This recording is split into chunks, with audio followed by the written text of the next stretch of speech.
It was beautiful, deadly, and almost mythical. The FG42, a rifle so advanced that even Allied intelligence thought it was fake at first. But in the chaos of World War II, beauty meant nothing. What mattered was survival, and for the German paratroopers who carried this weapon, survival was a luxury few could afford. The FG42 was supposed to be the ultimate airborne rifle, a weapon designed for Germany's most elite soldiers, the Fallschirmjäger. It promised speed, power, and versatility. A single gun that could replace everything else on the battlefield. But behind that promise was a nightmare of recoil, mechanical failures, and death.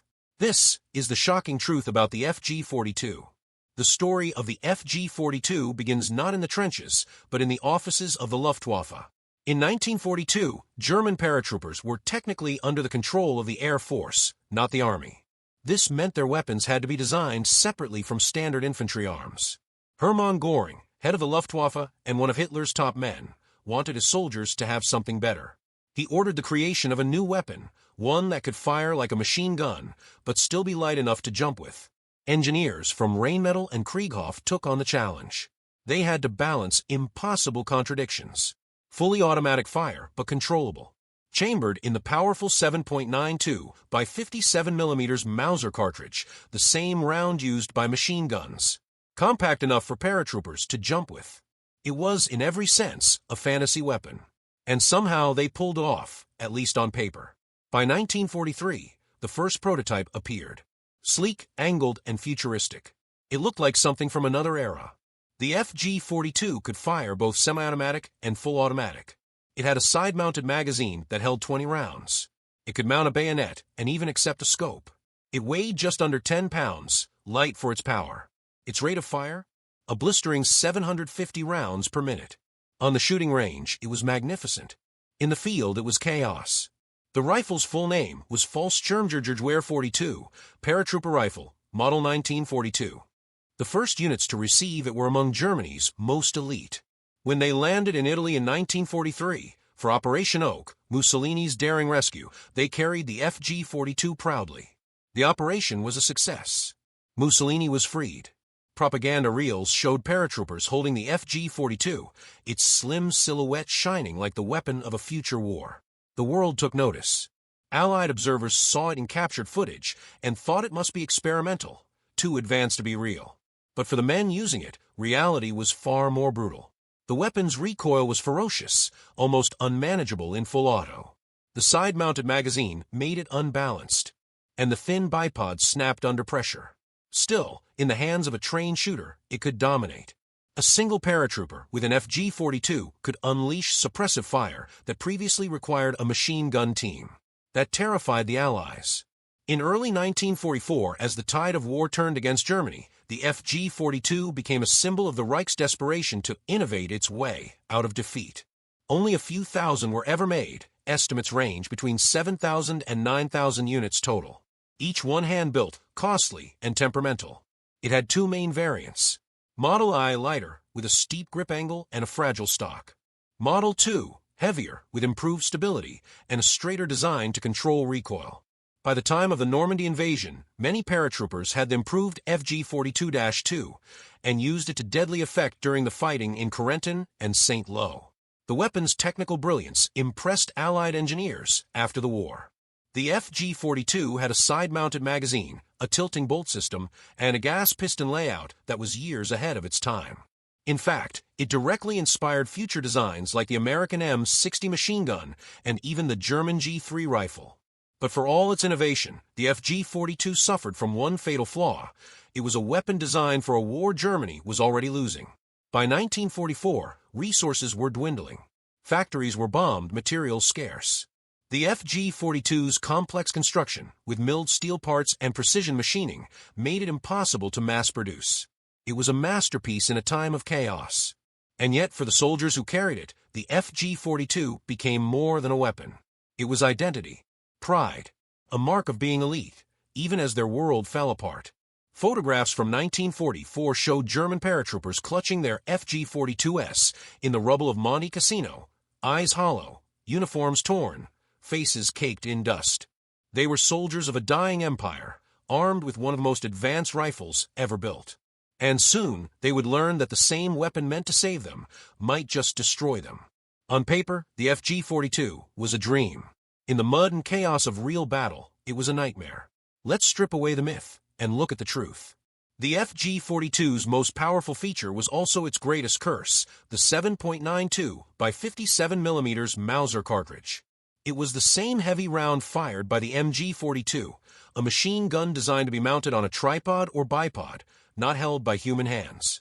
For a paratrooper, that meant carrying a lightweight rifle that fired tank-sized rounds. The recoil was vicious, a shoulder-breaking kick that could throw off aim after just one burst. Soldiers joked bitterly that the FG42 didn't need an enemy, it fought you. Then came the heat. In prolonged fire, the thin barrel overheated fast. After just a few magazines, it warped burned hands and jammed. The automatic setting, the rifle's most celebrated feature, became practically useless in field conditions. Paratroopers learned to fire only in semi-auto. It was the only way to stay alive and keep the weapon from tearing itself apart. There were mechanical problems, too. The side-mounted magazine, an attempt to make the rifle more compact for jumps, made the weapon awkward to handle. It threw off the balance, forcing the shooter to tilt it slightly when aiming. In the heat of battle, that slight angle could send bullets wide. And because the rifle used a gas piston system under such high pressure, dirt and dust easily caused malfunctions. The Fallschirmjäger were often deployed in places like Italy and France, mountainous, dusty, and full of rubble. The FG42 hated those environments. If you didn't clean it constantly, it simply wouldn't fire.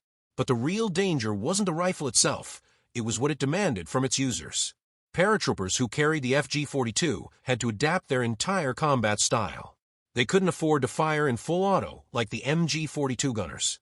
They had to shoot, move, and hide. The weapon punished recklessness. And that went against everything paratroopers were trained for: fast, aggressive assaults. He survived. Most of his squad didn't. So why did the German High Command stick with it? Because the FG42 looked like victory.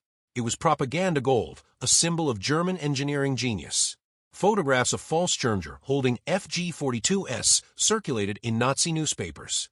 Göring himself called it the paratroopers' Excalibur. But behind the photos, reality was crumbling. By late 1944, German factories were being bombed daily.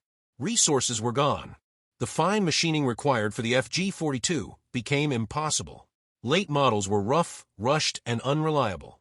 Instead of arming whole divisions, only a few elite units got them.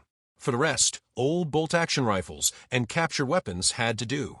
The FG42 became what many soldiers called the unicorn gun. Everyone talked about it, but few ever saw it. And those who didn't always survive long enough to tell their story.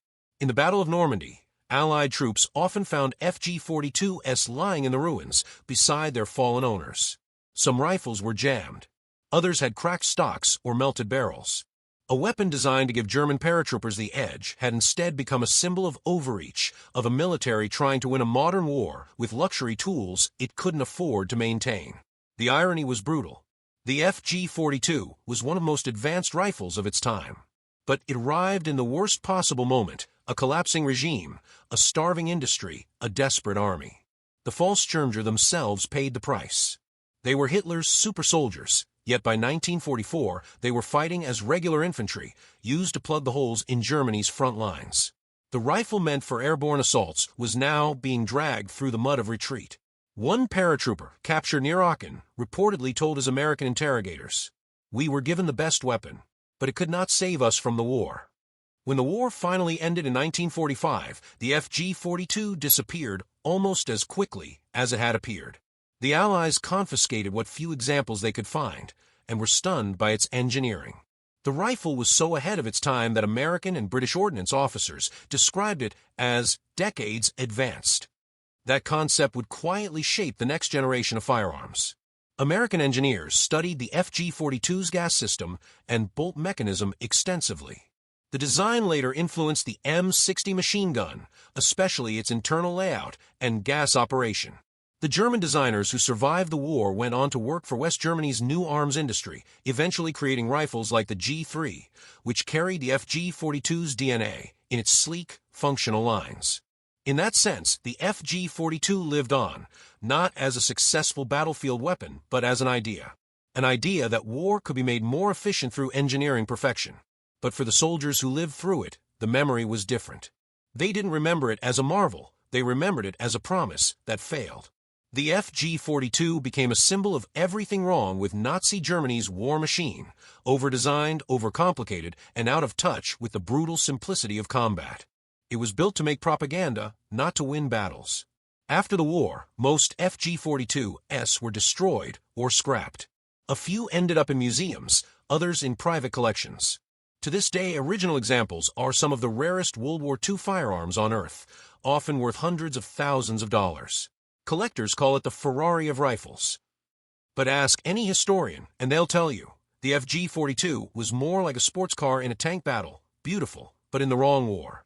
In the broader history of small arms, the FG42 stands at a crossroads between the old world of bolt-action rifles and the new age of assault rifles. It tried to bridge both, and in doing so it burned out. The German engineers who created it had the right vision, but the wrong timing. The world simply wasn't ready, and neither was the war that birthed it. Still, there's something haunting about it.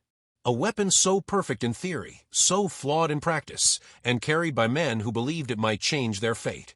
When you see one in a museum today, its long barrel, its strange side magazine, its dark metal glinting under glass, you can almost hear the echoes of the men who carried it through the ruins of Europe. You can almost feel the kick, the heat, the hope, and the heartbreak. Because the FG42 wasn't just a weapon. It was a story about ambition and its price. In the end, the FG42 wasn't the rifle that changed the war. It was the rifle that revealed it, in all its contradictions. Innovation built on desperation. Elegance buried under chaos. A perfect weapon, forged for an imperfect cause. It's a relic now, a piece of dark brilliance left behind by a dying empire. And when you look at it today, one question lingers. How many soldiers carried it believing it would save them? Only to find out that in war, even perfection can't protect you.